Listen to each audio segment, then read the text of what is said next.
你以為你輸喺唔夠愛、唔夠努力？唔好意思，其實你係輸喺唔識人性。感情呢，唔係講邏輯，修復更加唔係講感動，一味嘅付出、乞求，等對方翻轉頭，你只係滿足咗自己對愛情嘅幻想，但就冇睇清楚人性先至係所有關係嘅底牌。最近我喺後台其實都收到好多私信，各種形形色色嘅問我，老師點解我做咗咁多嘢，佢都仲係唔肯翻轉頭，斷聯咗、低姿態咗，我個人提升咗，但點解都係冇反應呢？其實你唔係唔夠努力啊，你只係一直都行錯緊方向。今日就同大家講下，想真正修復感情，我哋從一個字開始睇起，性，人性嘅性。你可以唔相信人，但你一定要相信人性。喺感情嘅世界入邊，其實有好多人都遇到唔少難關，而分手之後有好多人，其實佢哋都唔知道究竟應該從邊度開始進行修補，先至可以重拾當初嗰一種雙方甜蜜嘅感覺。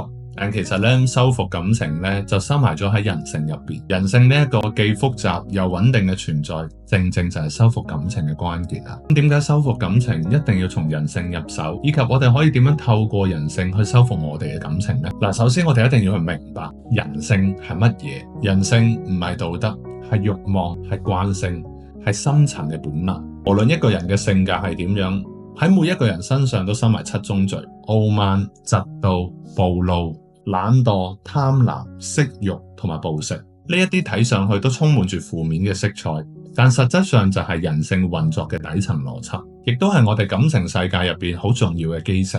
感情會出現斷裂，其實唔係因為你差，好有可能係因為你太好預期、太可掌控啦。對方對你冇咗慾望，唔係冇咗愛，而係冇咗人性嘅驅動力。先講下貪婪同埋失去感嘅關係。其實點解修復感情，經常都會聽到人哋講建議斷聯。咁點解要斷聯呢？其實好多時候係因為人嘅本性就係貪婪。一個人可以日日食蛋糕，佢唔會覺得有咩特別嘅。但係如果你忽然唔喺度，佢就會開始諗，點解好似冇咗你會有啲唔習慣嘅？咁喺本質上呢一個方法就係善用人性嘅貪婪啦。當兩個人開始斷聯，亦都意味住喺雙方嘅心入邊開始感覺到失去。呢一種失去感唔單止會令到你覺得痛苦，仲會觸動對方心入邊嘅貪婪。當你一直喺佢身邊，佢內在嘅貪婪之心就會不斷得到滿足。久而久之，佢就唔會覺得你有幾珍貴噶啦。但係當你一旦開始消失，佢就會開始感覺到你嘅價值，開始感受到嗰一種失去咗你之後嘅痛苦，而呢一種痛苦就會開始激發佢內心嘅需求感，令到佢去重新思考你哋兩個人之間嘅關係。你唔在場，你先會俾人掛住；你一直在場，反而會變得廉價。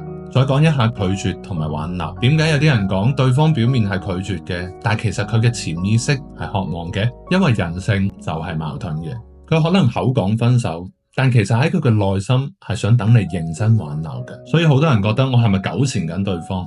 但其實好多時候係對方測試緊你，唔係唔愛你噶，佢只係想睇下你有幾在乎，你有冇底線，你有幾愛佢。所以喺好多人分手之後呢，佢會以為對方完全唔需要自己，但事實好多時候都唔係咁嘅。因為就算分咗手之後呢，喺對方嘅心目中，其實對你都有好複雜嘅情感需求，而呢一種需求呢，往往都可以追溯到人性嘅黑暗面。所以有啲人點解表面上佢係好拒絕你嘅糾纏嘅，但係佢嘅內心其實係好渴望你去挽留佢嘅。呢一種矛盾正正就係人性嘅體現啦。如果你可以滿足到佢內心呢一部分嘅需求，你哋嘅關係就會有轉機。所以喺呢一個時候，好容易就會出現假性分手同埋試探嘅情況。你願意為我退幾步，我就決定行幾遠。其實喺真正分手之前呢，好多時候都會出現假性分手嘅情況。一啲睇上去無關痛癢嘅嘈交，其實就係對方嘅潛意識喺度試探緊你。試探嘅本質好多時候就係想突破你嘅底線，睇緊你嘅底線會唔會為佢而妥協。如果你輕易妥協，往往你就會慢慢失去你自己嘅框架，習慣性咁樣為咗避免嘈交，開始聽佢嘅意見，而你對自我嘅失去會令佢慢慢覺得其實你嘅價值好低。久而久之，就為你哋以後真正嘅分手埋下伏筆啦。所以喺呢一個時候，如果涉及你嘅底線，唔妥協係好重要㗎。唔妥協唔單止可以俾對方睇到你嘅原則同埋邊界，仲可以保持你嘅吸引力同埋價值。當你可以堅持自己嘅立場嘅時候，對方就會覺得你有不可替代性，從而更加珍惜你哋兩個人之間嘅感情。好多人喺修補感情呢，其實會慢慢變成咗一場跪低式嘅示好，無聲嘅崩潰。但係人性呢唔會回應哀求嘅，人性只會回應風險、懸念同埋得唔到。所以唔係你唔值得被愛，而係你太容易擁有啦。冇人會渴望一樣唔需要爭取嘅嘢。你以為你輸喺唔夠愛，但其實你輸喺對方太容易擁有你。所以其實修復感情呢，就好似一場無硝煙嘅戰爭，需要用到以敵為友嘅策略。從分手嗰一刻開始，你就要清楚明白，其實你哋已經唔係情侶嘅關係啦，而係喺感情戰場上嘅博弈雙方。所以你一定要放低對對方嘅感情糾纏，你要保持翻理智同埋冷靜。只有咁樣，你先可以睇得清楚對方背後嘅意圖，從而去制定出有效嘅修復策略。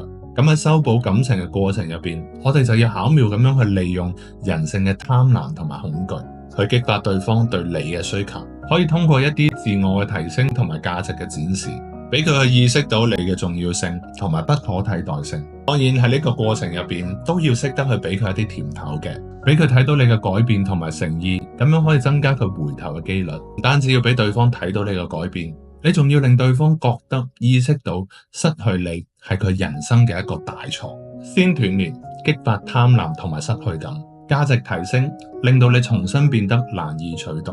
重塑互動框架，你唔再係以前嘅你，而係一個有原則、有分寸、有吸引力嘅你。修復感情唔單止要兩個人喺翻埋一齊，更加重要嘅係要去建立一個屬於你哋嘅關係框架。喺呢個框架入邊，你哋更加要去尊重同埋理解對方嘅感受同埋需求，學識有效溝通，一齊去解決問題。只有咁樣，你哋嘅感情先可以更加牢固、更加長久㗎。總括嚟講，其實修復感情就係一場需要耐心同埋智慧嘅戰鬥。人性呢，雖然複雜，但只要我哋透過理解人性，我哋有耐心，我哋去善用，就一定可以揾到修補感情嘅方法，令到兩個人嘅關係同埋感情去重煥生機。所以修補感情就好似打仗咁，唔係用眼淚啊，而係要用策略，唔係去氹翻對方翻嚟，而係令到對方想翻嚟啊。人性呢件事呢，雖然唔可以話十全十美好，但係至少穩定可預測啊。當你懂得駕馭人性嘅時候呢，你就唔使再怕感情失控啦。所以睇翻你而家嘅付出，究竟你係基於恐懼定係基於愛啊？你識人，但係識唔識人性？愛情有迷霧，陪你睇清路。我係 Chuck，我哋一齊拆解愛情難題。